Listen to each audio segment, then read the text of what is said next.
আসসালামু আলাইকুম। আজকে আমি আপনাদেরকে রান্না করে দেখাবো আমি কিভাবে ডিমের কারি রান্না করি। আমি প্রথমে কুচি করে রাখা পেঁয়াজগুলো তেলের মধ্যে দিয়ে দিব। তেলের মধ্যে দিয়ে কিছুক্ষণ নাড়াচাড়া করব যতক্ষণ না ব্রাউন কালার চলে আসে। ব্রাউন কালার চলে আসলে আমি একটা পাত্রে পেঁয়াজগুলো তুলে নিব।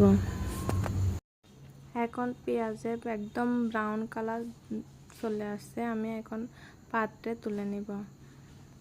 বেরেস্তাগুলো তুলে নেওয়ার পরে এখন দিয়ে দিব সিদ্ধ করে রাখা ডিমগুলো একটু সামান্য ভেজে নেব, কালারটা যাতে চলে আসে। ডিমের কালার চলে আসলে অনেক সুন্দর লাগে, এক ব্রাউন কালার। আসলে ডিমের কারি খেতে কে না পছন্দ করে, তেমনি আমি অনেক পছন্দ করি ডিমের কারি খেতে। ডিমগুলা ভাজা শেষ, আমি এখন তুলে নিয়ে তারপরে দিয়ে দেব রসুন কুচি, দিয়ে দেব পেঁয়াজ কুচি। এখন আমি লবণ দিয়ে তারপর নেড়ে ছেড়ে নিব যাতে পেঁয়াজ আর রসুনের গন্ধটা চলে যায়। আমি এখন যতক্ষণ না পর্যন্ত ব্রাউন কালার চলে না আসে ততক্ষণ পর্যন্ত একটু কষিয়ে নিব। আসলে এই ডিমের কারি অনেকে অনেকভাবে রান্না করে, আমি এভাবে রান্না করি, আবার কেউ ভুল তুল ধরবেন না। আমি এখন হলুদের গুঁড়া, ধনিয়া গুঁড়া, মরিচের গুঁড়া এগুলা মিক্স করে তারপরে পানি দিয়ে একটু নাড়িয়ে পাত্রে ঢেলে দেব। এখন আমি সবগুলো একসাথে নেড়ে ছেড়ে দেব যাতে কিছুক্ষণ কষে যায়।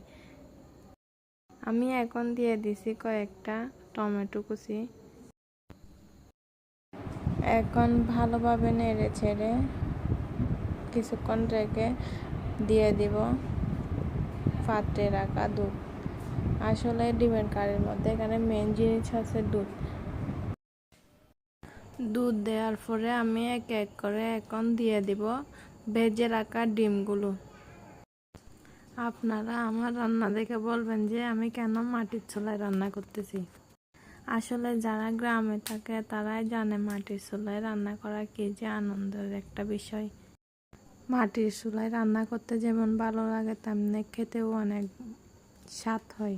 মাটির চুলায় রান্না করলে তরকারির অনেক স্বাদ বেড়ে যায়। এখন আমার ডিমের কারি রান্না প্রায় শেষের দিকে। এখন আমি দিয়ে দিব 2-3টা কাঁচামরিচ, দেওয়ার পরে আবার নেড়ে ছেড়ে নিব। নাড়াচাড়া হয়ে গেলে কিছুক্ষণ পরে রেখে আমি এখন দিয়ে দিব ভেজে রাখা বেরেস্তা গুলা দিলে স্বাদ কিন্তু অনেক বেড়ে যায়, খেতে